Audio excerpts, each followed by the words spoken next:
I caught her cheating with my best friend, and instead of breaking, I smiled. That smile scared her more than any shout ever could. Her name was Emma, and I once believed she was my future. We were not perfect, but we felt real. Late-night calls, shared secrets, promises about forever. I trusted her with everything I had. And then there was Ryan, my best friend since childhood. The one person I thought would never turn his back on me. If someone had told me they would betray me, I would have laughed, because I trusted them both completely. That was my first mistake. It didn't happen all at once. Emma started changing first. Less attention, late replies, excuses that didn't make sense.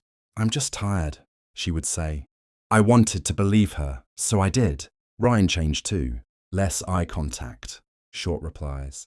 Always busy when I needed him, but I ignored it, because doubt hurts more than truth.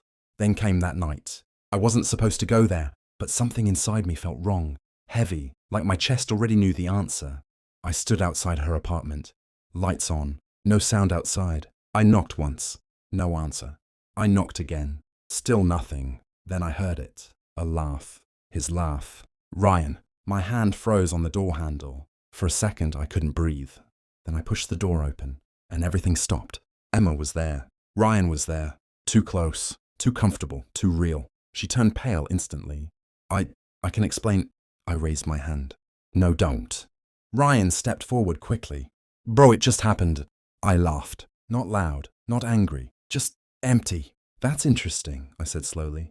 "You both think I came here for a story." Silence hit the room hard. Emma's eyes filled with tears. It wasn't supposed to happen like this.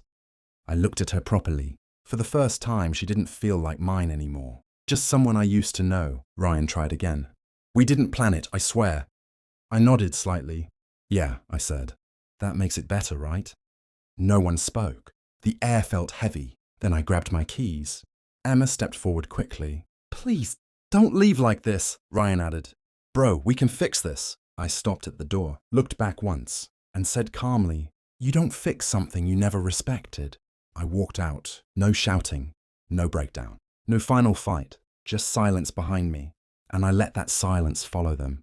Days passed, then weeks. Messages came. "Emma, I miss you." "Ryan, I ruined everything." I didn't reply, because I wasn't the same person anymore. But what they didn't know was I wasn't falling apart, I was rebuilding. Every memory hurt, so I turned pain into discipline.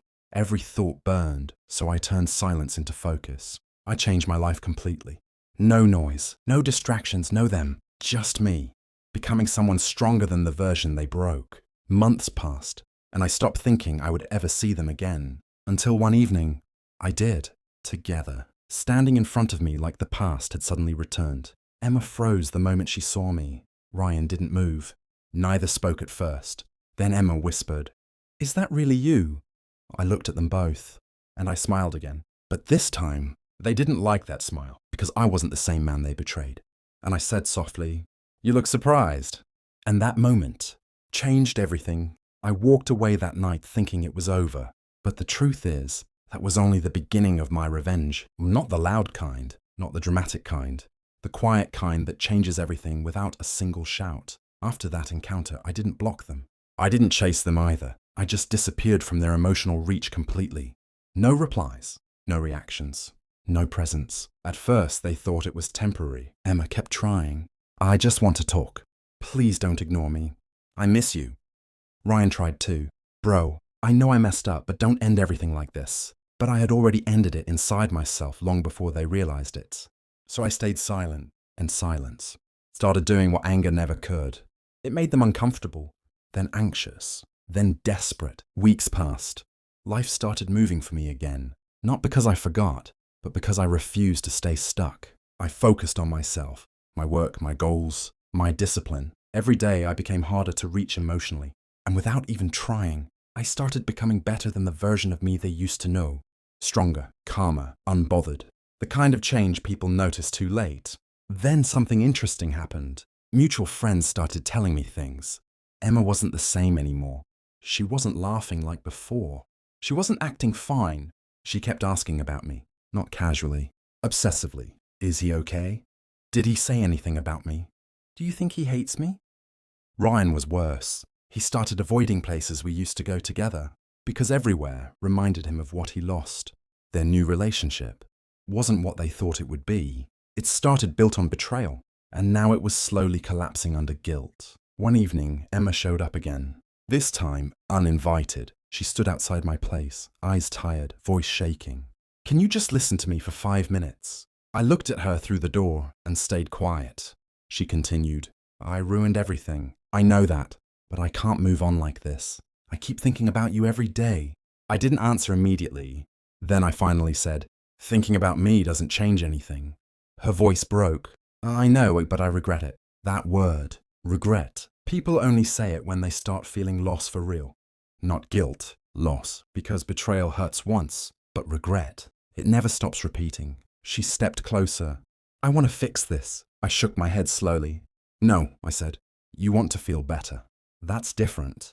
Silence, heavy again. Then she asked the question I knew was coming. "Are you seeing someone else?" I looked at her calmly. "No." She looked relieved for half a second.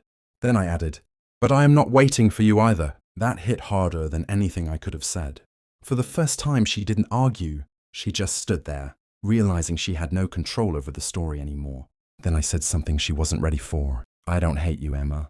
I just outgrew what you did to me." Her eyes filled instantly, because that's worse than anger. That's finality. She left that day without another word, and I didn't feel proud. I felt free. Ryan reached out one last time a week later. "Can we talk?" I replied once. "No." And that was it. No explanation needed, no closure given, because I already had mine. Months later, I heard they broke apart. Not loudly, quietly. The same way everything started, built on lies, ended in silence. And me? I didn't celebrate it. I didn't need to. Because real revenge isn't watching people fall. It's becoming the version of yourself they can never reach again. And walking away without looking back.